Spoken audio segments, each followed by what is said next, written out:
এইটা একটা ভুল কোর্টে বিচার হয়েছে। আমি আপনাকে খুব ক্লিয়ারলি বললাম, আমি চ্যালেঞ্জ করলাম, ফাঁসি হয়েছে না যাবজ্জীবন হয়েছে সেই ব্যাপারে বিচার ভুল হয়েছে না শুদ্ধ হয়েছে আমি বলবো না। যে কোর্টে বিচার হয়েছে সেই কোর্টটা প্রতিষ্ঠার লগ্নটা বা প্রতিষ্ঠার যে প্রসিডিউরটা সেটা ভুল হয়েছে বলে আমি মনে করি। কাজে এমন একদিন আসবে, আপনাকে আমি বলি যে হঠাৎ যখন দেখা যাবে যে পরিবেশ গণতান্ত্রিক হয়েছে, যে কোনো লোক একটা রিট করে দিবে, যে কোনো আইনজীবী একটা রিট করবে, যাদের ফাঁসি হয়েছে তাদের পক্ষ হয়ে তাদের কোর্টেও হাজির হইতে হবে। সেই রিটে তারা জানতে চাবে যে 2024 সনে 5ই আগস্টের যারা বিরুদ্ধ শক্তি, যারা পালায় গেছিল, শেখ হাসিনা সহ যারা, তাদের বিচার করার জন্য যে কোর্টটা প্রতিষ্ঠিত হয়েছিল সেই কোর্টটা সঠিক ছিল না বেঠিক ছিল।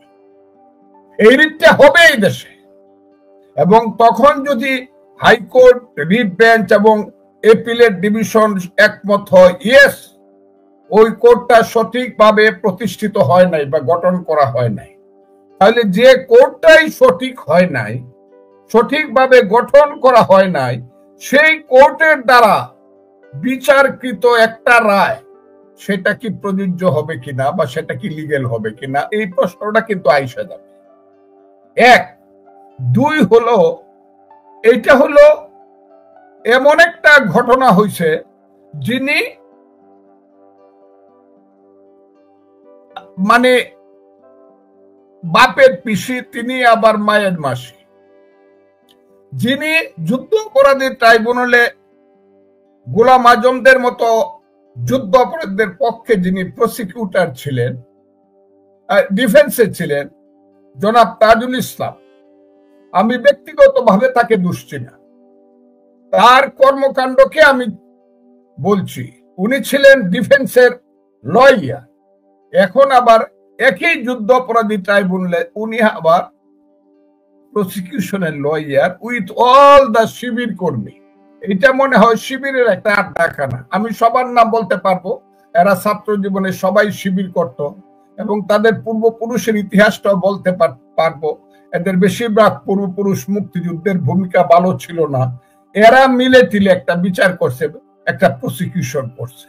এই প্রশ্নটা কিন্তু আসবে যে জনাব তাজুল ইসলাম যে মেইন প্রসিকিউটর, সেই প্রসিকিউটরের যে ভূমিকাটা ছিল এটা সঠিক ছিল কিনা। সেই দিন রিট কিন্তু বলে দিতে পারে যে না, জনাব তাজুল ইসলাম যে ভূমিকাটা পালন করছে সেটা সঠিক ছিল। তাইলে বিচারালয়টা সঠিক ছিল না, বিচারালয়ের প্রসিকিউটর সঠিক ছিল না, সেই বিচারের রায় কি হবে সেটা আমি আজকে নাইবা বললাম। কার ফাঁসি হইল, কার যাবজ্জীবন হইল, এই জিনিসটা কিন্তু আসবে যখন এই দেশে প্রকৃত গণতন্ত্র আসবে। কাজেই এইটা নিয়ে আমি আর বেশি বাড়াবাড়ি, এটা নিয়ে কেউ মাথাও গামাবে না, কারণ এটা প্রত্যেকেই বুঝে এটা কোন ধরনের বিচারালয়, কোন ধরনের বিচার, কোন ধরনের প্রসিকিউশন, এটা সবাই বুঝে। এ হলো ব্যাপারটা। কারণ আমরা আগে দেখছি যাদের ফাঁসি হয়েছিল হাসিনার আমলে, হাসিনা চলে যাওয়ার পরে তারা কিভাবে ফুলের মালা গলায় দিয়ে জেলখানা থেকে বাইরে হয়েছে ফাঁসির রায়কে করে বাতিল করে, সেটা তো আমরা দেখছি নাকি আপনি দেখেন নাই?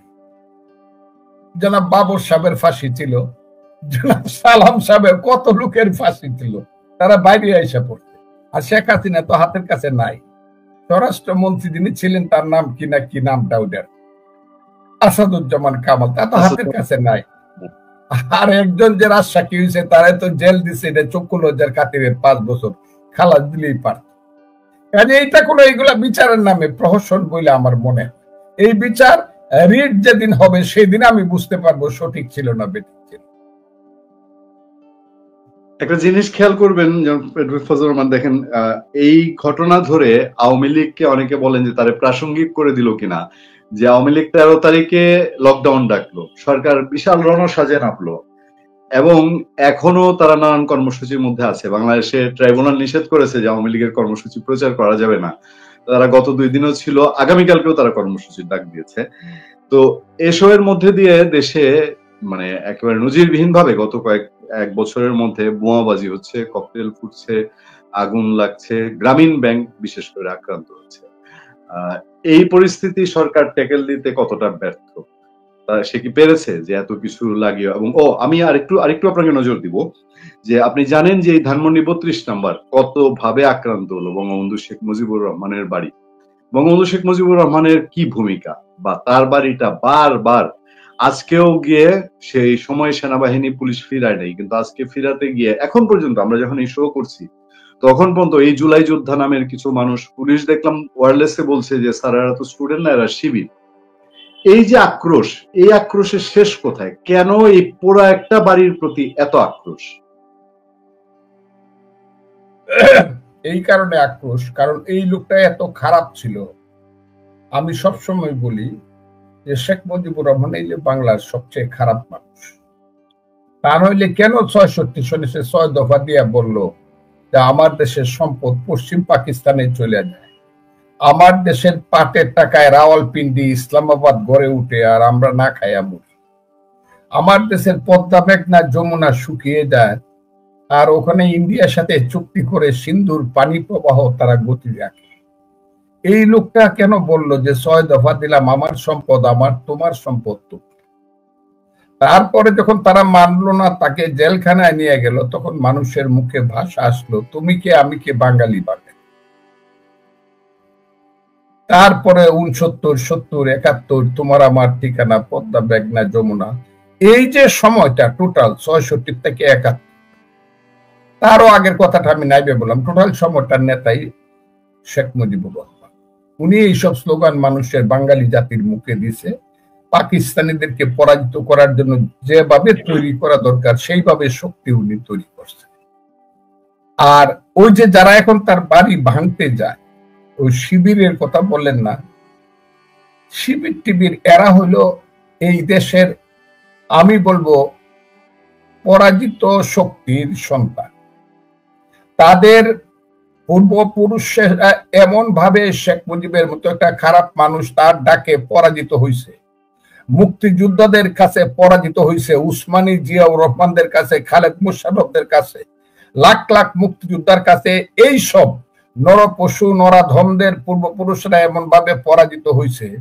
শুধু ১৯৭১ এই সনটা ক্যালেন্ডারে থাকলে পরেই এরা চিরদিন, এদের পূর্বপুরুষ হবে মীর জাফর আর এরা হবে মীর জাফরের সন্তান। একটা উদাহরণ আমি আপনি দিই। আমি মুর্শিদাবাদ গেছিলাম, মুর্শিদাবাদ যাওয়ার পরে মীর জাফরের বিল্ডিং দেখলাম। তখন আমাদেরকে যিনি নিয়ে গেলেন তিনি বললেন, স্যার আরেকটা জিনিস আপনারা দেখেন, একটা জায়গা আছে যেখানে মীর জাফরের পরবর্তী বংশধরেরা বসবাস করে, তাদেরকে পুলিশ ঘেরাও করে রাখে। কতদিন চলে গেছে, আমি গেছিলাম ২০১০ সনে, এর আগে ২০০ বছর চলে গেছে। ২০০ বছর পর একটা জায়গা ঘেরাও করে রাখে যেখানে মীর জাফরের বংশধররা থাকে, ওই জায়গাটাকে বলা হয় নিমক হারামের দেউরি। আবারও বলছি, মীর জাফরের বংশধররা মুর্শিদাবাদের যে জায়গার মধ্যে ঘেরাও করে থাকে, এই জায়গাটাকে বলা হয় নিমক হারামের দেউরি।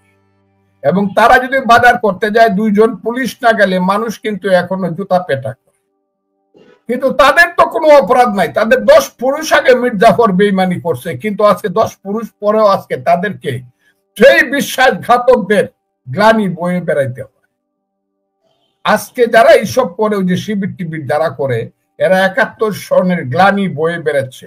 কিন্তু এরা শেখ মুজিবুর বঙ্গবন্ধুর বাড়ি ভাঙ্গুক আর সবকিছু সূর্য ভাঙ্গিয়া দেখ, সূর্য অস্তমিত করে দেখ, কিন্তু এরা যে রাজাকার এবং রাজাকারের সন্তান, এরা যে ইয়াজিদের বংশধর, এরা যে কারবালায় হুসেনকে হত্যা করছে ইয়াজিদের বংশধর, এরা যে পলাশীতে সিরাজউদ্দৌলাকে হত্যা করছে মীর জাফরের বংশধর, যতদিন পর্যন্ত ১৯৭১ সনটা থাকবে ততদিন পর্যন্ত এই কালিমা তারা মুছতে পারবে না। কাজেই তারা এই জেদে জেদে এইসব অপকর্মগুলা করে। এনে বাড়িতে কি আছে সবই তো ভেঙে ফেলছে, আরো ভাঙবো, অসুবিধা কি? মানুষ আরো জানুক শেখ মুজিবের একটা বাড়ি আছে, সেই বাড়িটা ভাঙিয়ে ফেলতে। এই ভাঙ্গা বাড়িতেই দেখা যাবে কি হয় আমি জানি না, আমি বলতেও পারবো না, কিন্তু এটা হলো বলেন। একটা ছেলে ক্লাস 9-এর একটা ছেলে ওই বাড়ির একটা ইট সংরক্ষণ করতে গেছিল, তাকে পুলিশ ধরে ফেলছিল, মুচলেকা দিয়ে ছাড়ছে। সেই ছেলেটা বের হয়ে বলছে যে এই ভাঙা বাড়ি একদিন বাংলার তীর্থস্থান হবে।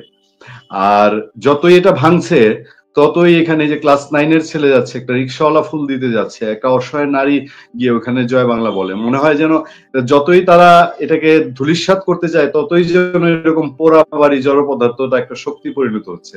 জনাব ফজলুর রহমান, আমি আরেকটু দিকে নজর দিতে চাই। গতকালকে স্বরাষ্ট্র উপদেষ্টা বলেছেন মামলার রায় যাই হোক বাস্তবায়ন করা হবে।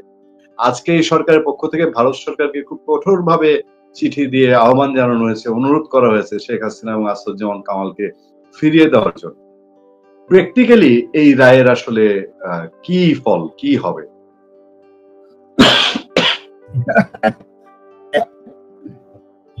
আমি রাজনীতি করি, আমার একটা রাজনৈতিক দল আছে, সেই দলের একটা চিন্তা আছে, তার অভিমত আছে, তার ভার্সন আছে এই ব্যাপারে। আমি আপাতত এই ব্যাপারে কিছু বলবো না, তবে একটা কথা আমি বলে যাই যে একটা গল্প আমি আপনাকে বলি। আপনার বাড়ি মোহনগঞ্জ, আমার বাড়ি ইটনা। আমাদের দেশে যারা হাত দেখে তাদেরকে বলা হয় গণক। আবার একজন গণক ছিল খুব অভিজ্ঞ, সে হাত দেখতেও হইতো না, মানুষের কপাল দেখে বলে দিতে পারতো কপালে কি লেখা আছে। এই গণক একদিন রাস্তা দিয়ে যাইতেছে, গ্রামের রাস্তা দিয়ে দেখে একটা মাথার খুলি পড়ে আছে। অনেকদিন আগে মানুষটা মরে গেছে, মাংস হাড্ডি পৌঁছে গেছে, শুধু মাথার খুলিটা রয়ে গেছে। সেই খুলির মধ্যে লেখা আছে অনেক কিছু হয়ে গেছে, আরো কিছু বাকি আছে। এই গণক মনে করলো যে ব্যাপারটা কি, একটা মানুষ মরে গেল, তার সমস্ত অস্তিত্ব শেষ হয়ে গেল, তারপরও কপালের হাড়ের উপরে লেখা আছে অনেক কিছু হয়ে গেছে, আরো কিছু বাকি আছে, ব্যাপারটা কি? সেই কপালের হাড়টাকে নিয়ে আসলো এবং পরিষ্কার করিয়া তার বাড়ির যে গ্লাসের আলনা আছে সেই গ্লাসের ভিতরে আলনার মধ্যে রেখে দেয়। সকালে উঠে দেখে যে লেখার কোনো পরিবর্তন হয়েছে কিনা। না, লেখার কোনো পরিবর্তন নেই, লেখা আছে অনেক কিছু হয়ে গেছে, আরো কিছু বাকি আছে। রাত্রে ঘুমানোর সময় দেখে লেখার কোনো পরিবর্তন আছে কিনা, কিন্তু দেখে না, একই লেখা আছে অনেক কিছু হয়ে গেছে, আরো কিছু বাকি। আর গণকের যে স্ত্রী বউ, সে মনে করে লোকটা কি পাগল হয়ে গেল নাকি, মরা মানুষের মাথা সে কি দেখে, বিড়বিড় করে আবার কথাও। গণক একদিন বাজারে গেছে, মোহনগঞ্জের বাজারে। গণকের বউ একটু অবসর পাইয়া পাশের বাড়িতে গেছে পরে পাশের বাড়ির ভাবি জিজ্ঞাসা করছে, ভাই কেমন আছে? ভাবি বলছে, আর বোন কই না, তোমার ভাই তো পাগল হয়ে গেছে। কেন পাগল হয়ে গেছে গা? বলছে কি একটা মাথার একটা খুলি, এইটারে সারাদিন দেখে খালি সে বিড়বিড় করে। আমি জিজ্ঞাসা করলে কোনো কথা, ব্যাপারটাই তো আমি বুঝতে পারতেছি। ওই ভদ্র মহিলার স্বামী স্ত্রীর মধ্যে ঝগড়া লাগানোর জন্য একটু টিপ্পনি খাইটা বললো যে আপনি জানেন না কিন্তু আমি জানি। বললো কি জানেন, একটু দয়া করে বলেন। বললো আমি জানি এই যে গলার যে এই যে মাথার যে হাড়টা, এটা হলো একটা মেয়ে মানুষের হাড়। আপনার স্বামী যখন কলেজে পড়তো, এই মেয়ে কলেজে পড়তো, তাদের দুইজনের মধ্যে প্রেমের সম্পর্ক ছিল, কিন্তু তাদের মধ্যে বিয়ে না হইয়া বিয়ে হয়েছে তার আপনার সঙ্গে। সেই কারণে সে আত্মহত্যা করছে, কিন্তু আপনার স্বামী তাকে ভুলতে পারে। সেই কারণে তার মাথার খুলিটাই নেয়া গ্লাসের মধ্যে রেখে প্রত্যেকদিন দেখে তার মনের জ্বালা মিটায়। এই কথা শোনার সঙ্গে সঙ্গেই গণকের স্ত্রী কইতেছে, গোলামের পুত, হ্যাঁ জিতা বেডির সাথে প্রেম করছিলি, এখন মরা বেডিরও বলতে পারছস না, তাহলে আমারই বিয়ে করতা, তোর দেখাইতেছি। কইয়া গিয়া গ্লাসের ভিতর থেকে মাথার খুলিটা বাইর করিয়া ওই যে সিয়ার মধ্যে ফারাইয়া এটাতে পাউডার বানায় ফেলছে, পাউডার বানায় ড্রেনের মধ্যে ফেলাই দিছে বাড়ির পিছনে। গণক তো বাড়িতে এসে খুঁজে আর পায় না, তখন বউ পিছন দেয়া করছে, গোলামের ফুট তুমি আর এইগুলা পাইবা না। ও কি হইছে?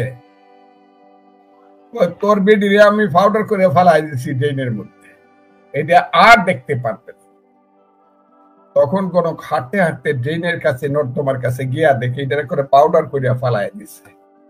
তখন সে বলতেছে, ওই যা অনেক কিছু হয়ে গেছে, আরো কিছু বাকি আছে, এটা পাউডার হওয়ার বাকি আছে। বাংলাদেশে কিন্তু অনেক কিছু হয়ে গেছে, আরো কিছু বাকি আছে, আমি কয়ে দিলাম। আমি জানি না আমার দল কি করবে, আমার দলের মানুষের চিন্তা অনেক দূরে, অনেক জ্ঞানী মানুষ আমার নেত্রী আছে, নেতা আছে, কিন্তু বাংলাদেশে কিন্তু অনেক কিছু হয়ে গেছে, আরো কিছু বাকি আছে। এইটা কিন্তু দেখার বাকি রয়ে গেছে, কারণ যে প্লেয়াররা এখানে আসছে, ইউনূস সাহেবের মতো প্লেয়াররা কিন্তু এইখানে খেলতে আসছে, তারা এই দেশটাকে নিয়ে চক্রান্ত করতে আসছে, তারা এই দেশটাকে নিয়ে তাদের ভাগ্য করতে আসছে, এবং এই দেশটাকে তারা আন্তর্জাতিক শক্তির গুটি হিসাবে তারা ব্যবহার করবে। এবং ওই যে আন্তর্জাতিক শক্তি, সেই শক্তির কাছে যতক্ষণ পর্যন্ত আমার দেশটা বন্ধক না পড়বে, ততক্ষণ পর্যন্ত আমার ধারণা, মানুষ যদি সচেতন না হয়, বিশেষ করে বিএনপি যদি সচেতন বিশেষভাবে না হয়, আমার দেশটা বন্ধক পড়ে দেওয়ার সম্ভাবনা আছে। আমি বারবার একটা কথা বলি, এই দেশে 26 সনের ফেব্রুয়ারির প্রথমার্ধে ইলেকশন হবে কিনা, এইটা মূল কন্ট্রাডিকশন না। এই দেশে মূল কন্ট্রাডিকশন এখনো আমি বলতেছি, এই যে রাজাকারের বাচ্চারা যারা আছে, এদের মূল কথা হইল ৭১কে রাখবো না, ৭১কে ধ্বংস করে দিব ক্যালেন্ডারের পাতা থেকে। এই ৭১ হইল মূল কন্ট্রাডিকশন। যারা ৭১ চায় না, তারা জামাতের নেতৃত্বে একজোট, আর যারা ৭১ চাইতো এক সময় এরা পালাইছে, আর বিএনপি আছে দুদুল্যমান অবস্থায়। কিন্তু একটা সময় আসবে, ৭১কে সম্পূর্ণভাবে যদি কেউ মুছে ফেলতে চায়, এই দেশে একটা নিশ্চিতভাবে একটা রাজনৈতিক যুদ্ধ, নিশ্চিতভাবে একটা রাজনৈতিক যুদ্ধ হবে, কারণ মুক্তিযোদ্ধারা এখনো মরে নাই। এইটা হলো প্রিন্সিপাল কন্ট্রাডিকশন এই দেশে। ইলেকশনটা প্রিন্সিপাল কন্ট্রাডিকশন না, দেশ থাকলে ইলেকশন হবে, কিন্তু দেশেই যদি না থাকে ইলেকশন করবেন কোথায়? এই জায়গাতে দেশটা এখন চলে গেছে, এই দেশটাকে রক্ষা করতে হবে।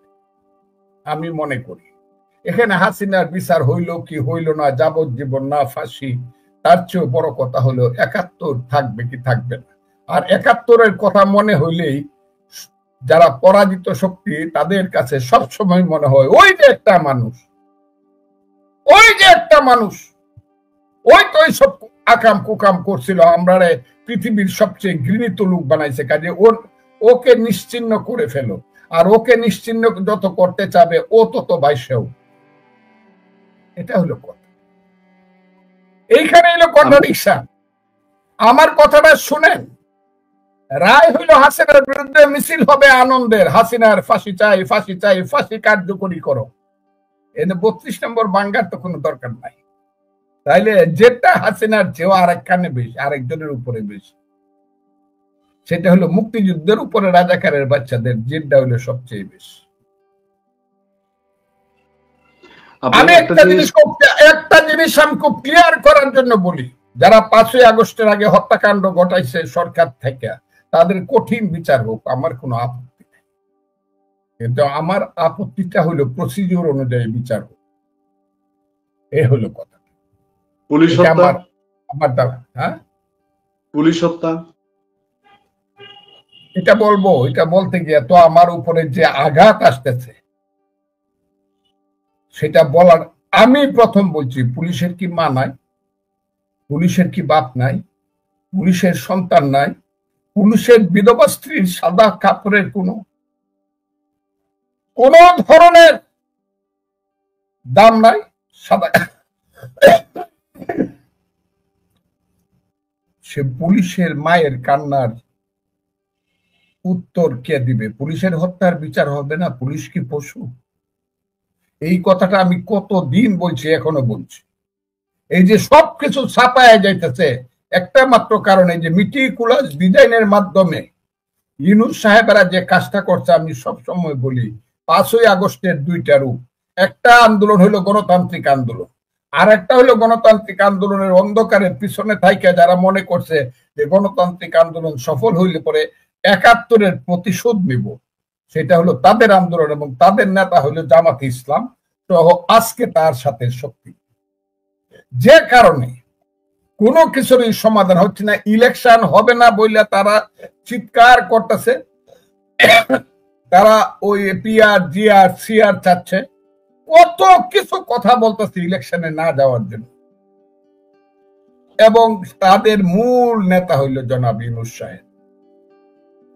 মিস্টার ইউনূস সাহেব is the only the responsible person for this awkward situation in Bangladesh. এই সিচুয়েশনটা সৃষ্টি করার জন্য ইউনূস সাহেব হলেন হাকিম হইয়া হুকুম করো, পুলিশ হইয়া ধরো, সর্প হইয়া দংশন করো, উজা হইয়া যাও। একটা ইলেকশন হোক।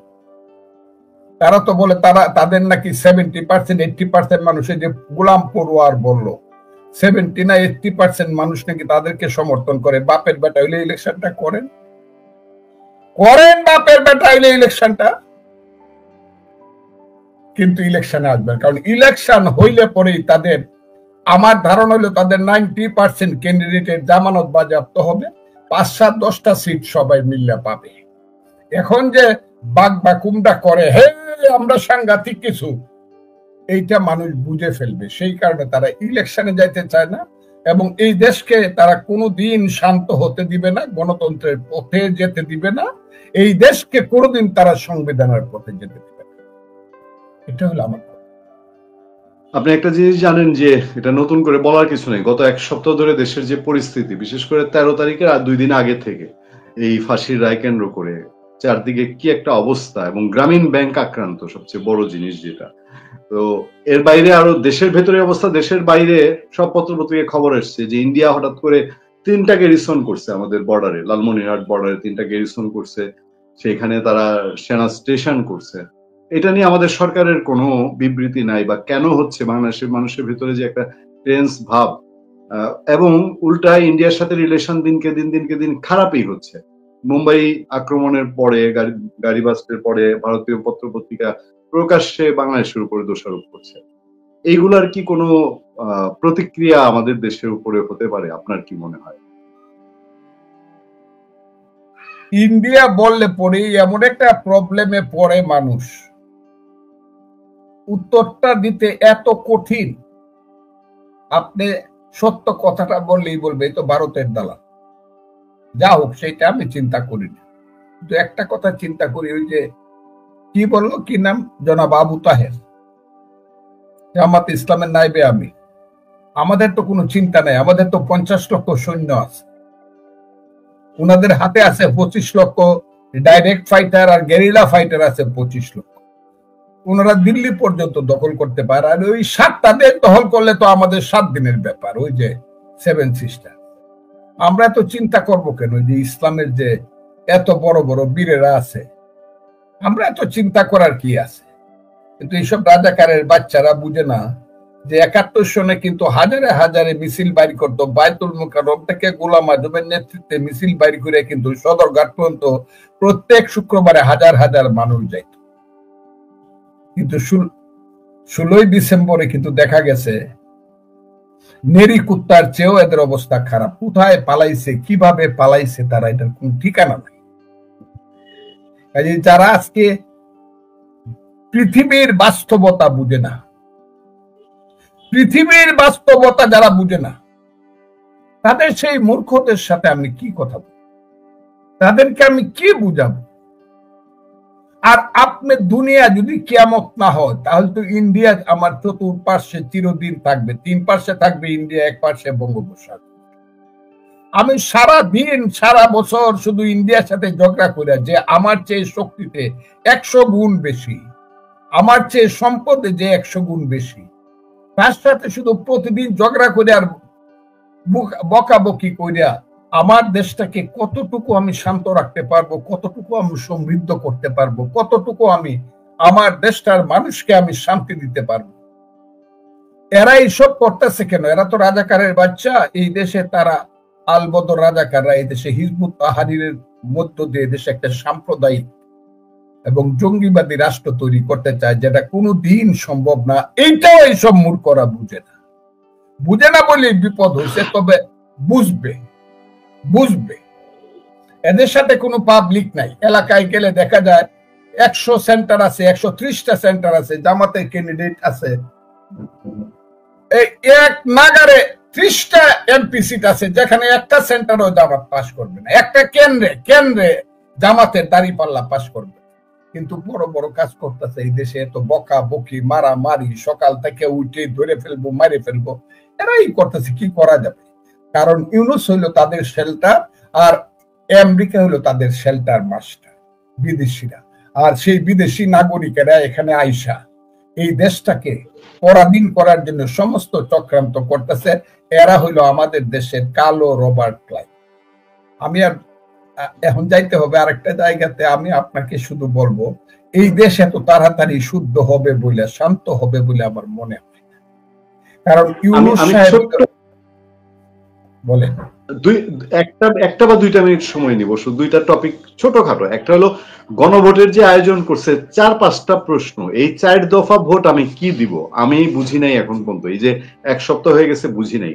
আর সবশেষ, আপনি যেহেতু নির্বাচন করছেন, আপনার এই বয়সে এসে আপনার দল আপনাকে সম্মানিত করেছে। আপনার এলাকা একটা খুবই বঞ্চিত এলাকা, এখনো হাওরের বিধ্বস্ত এলাকা, এখনো অনেক গ্রাম আছে যেখানে বর্ষাকালে যোগাযোগ সাংঘাতিক বিচ্ছিন্ন। আপনার এলাকার মানুষ তাকিয়ে আছে নতুন উন্নয়নের কোন রূপ দেখতে পাবে কিনা আপনার হাত দিয়ে। একজন মুক্তিযোদ্ধা আপনি। এই 2টো প্রসঙ্গে আপনার মতামত জেনে আজকে শেষ করব। 1 নাম্বার হচ্ছে যে আমরা একটু জানতে চাই যে গণভোট আপনার এলাকার মানুষকে বুঝাতে পারবেন কিনা যে কি ভোটটা সে দিবে? না, আমি এটা বুঝাবো না।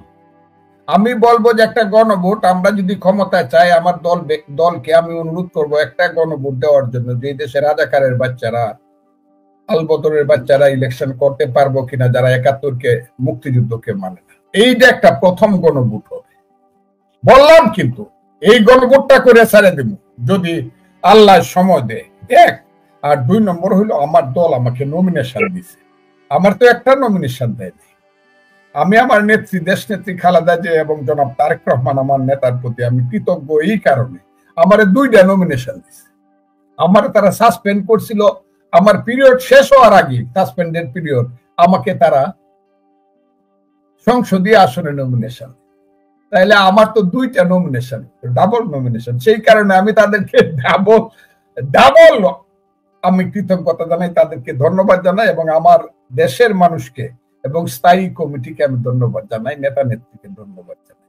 এবং একটা জিনিস মনে করেন, আমার এলাকাতে আছে জামাতরা এমন ষড়যন্ত্র করতেছে, লাখ লাখ টাকা খরচ করে প্রশাসন কিনতে চাইতেছে, পুলিশ কিনতে চাইতেছে, প্রতিদিন আমার অন্তর একটা জ্বালা দিতেছে, প্রতিদিন আমাকে যন্ত্রণা দিতেছে বিভিন্ন ভাবে। 1-2টা কাজ করিয়া ওই টাকা দিয়ে তারা ঘুষ, আমি আর বলতে চাই না, এইগুলা এখন বলবো না, কারণ এরা এত ছোট অফিসার, এদের বিরুদ্ধে আমি কোনো কথা বলবো না। এরা আমার সন্তানের মতো। অথচ এদেরকে বাঁচানোর জন্য, ইটনা অষ্টগ্রাম মিটামনের পুলিশকে বাঁচানোর জন্য 15 দিন আমি অর্ডার দিছি। 15 দিন পর্যন্ত আমাদের বিএনপির কর্মীরা গিয়া থানায় থানায় পুলিশ নিয়ে ঘুমাইছে।